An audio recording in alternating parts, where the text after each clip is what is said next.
Hello friends, welcome to all. आज मैं आपके लिए जो स्टॉक लेके आया हूँ, देखिए एक छुपा रुस्तम शेयर मैं इसको कहूँगा।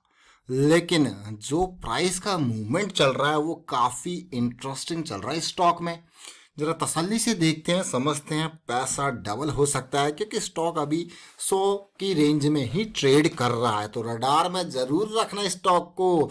अब बात आती है कि कितना रिस्क है भाई, कितना रिटर्न मिलेगा, किस तरीके की इन्वेस्टमेंट है, कितना टाइम लग सकता है, उन सारी बातों पे फोकस करते हैं। स्टॉक के फंडामेंटल को भी देखते हैं। और आगे बढ़ने से पहले मैं आपको बता दूं, अगर आपने अब तक चैनल को सब्सक्राइब नहीं किया तो जल्दी से सब्सक्राइब कर ले और बेल आइकन को भी प्रेस कर ले, जिससे आपको नोटिफिकेशन आती रहेगी। और टेक्निकल एनालिसिस सीखने के लिए आप मेंबरशिप ज्वाइन कर सकते हो, ज्वाइन बटन पर क्लिक करके। और डीमैट अकाउंट के लिए तो वीडियो के डिस्क्रिप्शन में ऑलरेडी आपको लिंक्स दिए, उन पर क्लिक करके अपना डीमैट अकाउंट ओपन कर सकते हो। अब स्टॉक इतना छोटा है कि मार्केट कैपिटलाइजेशन कितनी है, मात्र 1,000 करोड़ की। अब आप कहोगे इतने छोटे छोटे स्टॉक्स कहाँ से लेके आते हो आप। अगर मैं स्टॉक को देखूं तो ये स्टॉक कंप्लीटली टेक्निकल एनालिसिस के बेसिस पे आपके लिए लेके आए हैं, कंप्लीटली। अब आप कहोगे ऐसा क्यों कह रहे हो, क्योंकि अगर मैं यहाँ पे देखूँ नंबर्स, देखिए ये सबसे पहले कंपनी का नाम है आशियाना हाउसिंग लिमिटेड। ये कंपनी का जो मॉडल है, जमीन खरीद के उस पर रेजिडेंशियल बिल्डिंग बना के उनको बेचने का है और 5-7 सालों के टाइम फ्रेम में ये बेच देता है। साथ के साथ इसका जो मार्जिन है यहाँ पे 30% के आसपास का दिखाया है कंपनी ने। तो ये सारी चीज़ें अगर आप देखोगे अभी के हिसाब से, आपने देखा है कि थोड़ा बहुत पॉजिटिविटी रियल एस्टेट मार्केट में आ सकती है। बट ओवरऑल पिक्चर अगर मैं अब तक का देखूं तो देखिए जो रेवेन्यू है वो 2016 में अपने पीक पे था।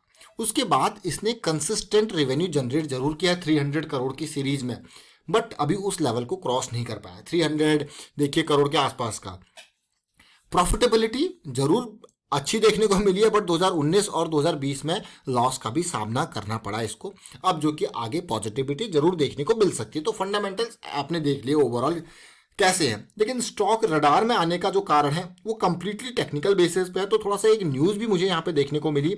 आशियाना हाउसिंग ने अभी जो 200 यूनिट्स जो फेज़ 2 की आशियाना आदित्य जमशेदपुर में बनाई थी, वो उनकी बुकिंग जो है वो एंटायर 200 यूनिट्स की बुकिंग हो चुकी है। आप सोचिए ज़रा।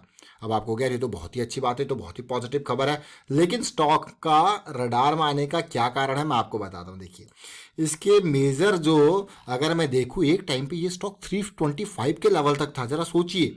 और फिर 2015 के बाद इसमें गिरावट आई, फिर एक रैली आती है और उसके बाद आप 2018 में मिड कैप और स्मॉल कैप में बड़ी बुरी हालत हो गई थी। और ये देखिए ज़रा आप, लोअर हाई लोअर लो की सीरीज चलती रही और पेन आपके सामने आपको देखने को मिल रहा है। देखिए लोअर हाई लोअर लो चलता रहा और पेन। अब रिसेंटली इसने क्या बनाया, यहाँ पे ऑलमोस्ट 25-30 रुपए के आस कितना, ये ऑलमोस्ट 40 रुपीज़ के अराउंड ये चला गया। लेकिन वहाँ से स्टॉक ने बहुत ही बेहतरीन तरीके से बाउंस बैक किया और स्टॉक अभी के टाइम पे 100 की सीरीज में ट्रेड कर रहा है। लेकिन आज ये स्टॉक हमारी रडार में आने का कारण यह है कि पिछला जो हाई लेवल था, स्टॉक उसके पास पहुंच के, उसके एरिया में पहुंच के कंसोलिडेट कर रहा है। मतलब अगर ये एरिया पार हो जाए तो चीज़ें बदल रही हैं। और इवन इस पूरे के पूरे लेग को मैं अभी तक देखूं तो इसमें बहुत सारे छोटे टाइम फ्रेम के बेसिस पे अपॉर्चुनिटीज ज़रूर मिली। बट ये जो करेक्शन अभी रिसेंटली चल रही है, ये रिजॉल्व होती है आपको एक बड़ा, मैं कहूँगा, धमाका दे सकती है और आपके पैसे को डबल तक कर सकती है।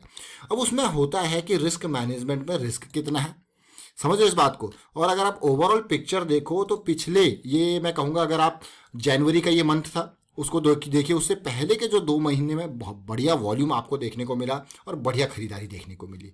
अब बात आती है कि चीज़ें बदल तो रही हैं, लेकिन अगर ये चीज़ें बदली तो ये स्टॉक में बड़ा धमाका आने को तैयार है। लेकिन अब मैं वीकली चार्ट पे चलूँगा। देखिए वीकली चार्ट पे अब तक की पूरी पिक्चर आप देखिए, जो कि 2018-17 से लेके अब तक आई। और लेकिन अब का सिचुएशन देखिए। मैं आपको हमेशा कहता हूँ ना, कभी भी किसी स्टॉक में इन्वेस्ट करना तो ट्रेंड को समझिए, अपने गोल को समझिए। देखिए वीकली पे बियरिश क्रॉस बना था, उसके बाद एक बार भी वापस पॉजिटिव बुलिश क्रॉस नहीं, एक बार ट्राई जरूर हुआ लेकिन वापस ही यहाँ पे नीचे होगी। 200 का सपोर्ट था, फिर उसके बाद किस तरीके से ये प्राइस नीचे गिरा वो आपने देखा। इस बार जो अच्छी बात, जो पॉजिटिव बात है, हमें बुलिश क्रॉस मिल चुका है। और बुलिश क्रॉस के बाद हमारी क्या रिक्वायरमेंट होती है, करेक्शन आने की, और वो करेक्शन भी हमारे आंखों के सामने देखने को मिल रही है। तो कई चीज़ें हमारी ये कई रिक्वायरमेंट्स को फुलफिल कर रहा है। तो इसीलिए इस स्टॉक का आपके सामने जो लाने का मकसद है वो आप जरूर समझ गए होंगे कि क्या मकसद है। और इस मकसद के साथ साथ मैं आपको यही कहूँगा, ये पहली रैली के बाद पहली करेक्शन थी, वीकली स्विंग अगली स्टार्ट होती है, ये रैली उसके बाद फिर ये अगली करेक्शन रिजॉल्व होती है, ये रैली और इस रैली के साथ बनता है बुलिश क्रॉस। लेकिन अब जो करेक्शन आई है अगर ये रिजॉल्व होती है तो फिर जो अगली रैली आएगी, जो अगली अपॉर्चुनिटी इसके बाद, अभी अगर मैं इसमें अगर यहाँ पे देखूँ 105 या 106 के आसपास अगर यहाँ पे इसके ऊपर एंट्री लेता हूँ तो मेरा स्टॉप लॉस कितना है जरा देखिए। अब आप, ये आपका स्टॉप लॉस ऑलमोस्ट 90s की रेंज में जाएगा। ये देखिए, जरा देखिए कितना रिस्क आपके पास है।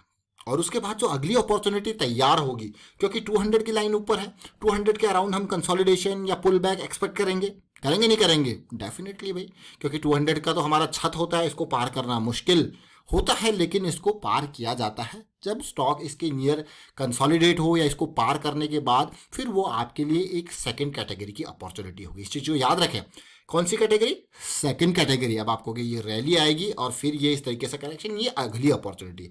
फिलहाल जो करेक्शन रिजॉल्व हो रहा है वो आपकी ये स्विंग तैयार हो रही है अगली वाली वीकली की। जरा सोचिए, जरा देखिए, जब ये लास्ट करेक्शन रिजॉल्व हुआ था तो कितना जबरदस्त वॉल्यूम बना था, और फिर ये वॉल्यूम आपको यहाँ पे बाइंग पे देखने को मिला। देखिए कहीं ना कहीं बड़ी बाइंग आपको जरूर देखने को मिल रही है, इन बिटवीन एक सेलिंग भी हुई है, लेकिन if you compare this selling with these big towers तो आपको लगेगा यार ओवरऑल तो यहाँ पे बाइंग ही चल रही है। तो जरा देखें, तसल्ली से समझें। अब बात आती है, देखिए there are different category of person, different category of trades. मतलब समझ रहे हो इस बात को? मतलब कि हर किसी का गोल अलग अलग हो सकता है। सपोज एक यहाँ पे 104 से उन्होंने कहा भाई अपना टारगेट तो यहाँ से 105 से लेके 125-30 तक पूरा हो गया, और ये भी परसेंटेज वाइज अगर आप देखो 20-25% कम नहीं होता है। वो कहेगा अपना टाइम पूरा हो चुका है, मेरी तो यही स्विंग थी, मैं निकल गया। कई लोग ऐसा सोचेंगे नहीं भाई अभी 200 की लाइन को वीकली पे पार होने दो, जो करेक्शन आएगी वो हमारी अगली अपॉर्चुनिटी होगी। तो डिपेंड करता है। अब यहाँ पे अगर उस तरीके की सोच वाले लोग ज़्यादा हो जाते हैं, फ्रेश बायर ज़्यादा हो जाते हैं, तो ये फिर बड़ा धमाका होता है। तो इसी तरीके की इंटेंसिटी होती है, और टेक्निकल एनालिसिस का यही फायदा होता है कि जो साइकोलॉजी है ना, मार्केट साइकोलॉजी, वो आप देखते हो, और बड़े प्लेयर्स का पार्टिसिपेशन आप देखते हो कि किस तरीके से बना है। वेदर स्टॉक में बड़े प्लेयर किस तरीके से मूवमेंट दे रहे हो, उनका बड़ा प्लेयर मीन्स जो बड़ा वॉल्यूम आपका खरीद रहा है या बेच रहा है। समझ रहे हो इस बात को? और ओवरऑल स्टॉक को जब भी हम देखते हैं तो उसके ट्रेंड को पहचानने की कोशिश करते हैं, and on the basis of that trend and all हम क्या करते हैं, रिस्क मैनेजमेंट को टॉप प्रायोरिटी पे रखते हैं। Why risk management top priority? क्योंकि ये सोचिए कि स्टॉक मार्केट में आप किसी एक स्टॉक के थ्रू करोड़पति नहीं बन सकते। आपको प्रॉपर रिस्क मैनेजमेंट और consistency over the period of time चाहिए, so that you can earn money consistently, और उसी कंसिस्टेंसी के बेसिस पे आपका अच्छी खासी अर्निंग होती है। ऐसा नहीं कि एक स्टॉक पे आपने इन्वेस्ट कर दिया और उसके बाद भूल गए। देखिए अब इस ओवरऑल पिक्चर, इस करेक्शन को अगर मैं देखूं डेली के टाइम फ्रेम पे, आप देखिए ये डेली के टाइम फ्रेम पे धीरे धीरे आपको दिख रहा होगा कि ये डिमांड जो है बढ़ती जा रही है, वो अच्छी है। फिलहाल जो ये एरिया ब्रेकआउट का, तो जो फर्स्ट रेंज मैं कहूँगा टॉप रेंज का था, उसका ब्रेकआउट इसके ऊपर जरूर गया है, लेकिन अभी भी मैं कहूँगा वो सिचुएशन देखने को नहीं मिली है। ब्रेकआउट के बाद एक पुल बैक सोच सकते हो, तो इसीलिए मैं आपको कह रहा था कि जो कैंडल बनी है इसका लेवल हाई पार होना जरूरी है। तो साथ के साथ जब इसका लेवल पार होगा तो ये भी हमारे एसिड एरिया में वापस प्रवेश कर जाएगा, 60 को पार कर लेगा। और साथ के साथ ये जो 120 का हाई इसने बनाया है, सोचिए जरा ये लेवल और कहाँ पे है हमारा 200 की लाइन वीकली पे, वो देखिए। अगर मैं पिछली डिटेल को, पिछली करेक्शन को समझूं यहाँ पे, तो सबसे बढ़िया अपॉर्चुनिटी जब ये 20-50 की दोनों लाइंस ने इसको पार किया था, यानी कि ये आपके पास 80 का लेवल बहुत ही बेहतरीन अपॉर्चुनिटी लेके आया था, और ये आपका उसमें स्टॉप लॉस था 70 का। इन बिटवीन 80 से लेके अगर आप 120 तक का जंप देखते हो तो ये ओवरऑल 50% का जंप होता है, और उसके बाद फिर से करेक्शन आई है, और इस करेक्शन के रेजोल्यूशन को हम देख रहे हैं, और हमारा स्टॉप लॉस आपने देखा क्या 92-93 के आसपास ये बैठ रहा है। और भी इंप्रोवाइज करोगे तो स्टॉप लॉस आपके और ऊपर यहाँ पे जा सकते हैं। तो उम्मीद करता हूँ ये आशियाना हाउसिंग 200 जो है मैं कहूँगा यूनिट्स की डिलीवरी जरूर की है, बट मजबूती स्टॉक में देखने को मिल रही है। और इस मजबूती के साथ साथ अभी जो प्राइस का रिजेक्शन 120 के लेवल पे आपको देखने को मिला था ना, वो ये लेवल था, यानी कि जो लास्ट हाई था उसी से ये प्राइस का रिजेक्शन आपको देखने को मिला है। तो कहीं ना कहीं इस लेवल को पार करने के बाद जो अगली करेक्शन है that will be a big opportunity मैं कहूँगा। अभी तो आप देख रहे हो कि हाँ ये करेक्शन रिजॉल्व हो रहा है, लेकिन एक बड़ी अपॉर्चुनिटी जो तैयार होगी वो इस लेवल के पार होने के बाद होगी, जो कि एक बहुत बेहतरीन तरीके की अपॉर्चुनिटी होगी। तो फिलहाल वाइंड अप करता हूँ इस वीडियो को। उम्मीद करता हूँ वीडियो आपको अच्छा लगा होगा। अच्छा लगा तो शेयर जरूर कीजिए।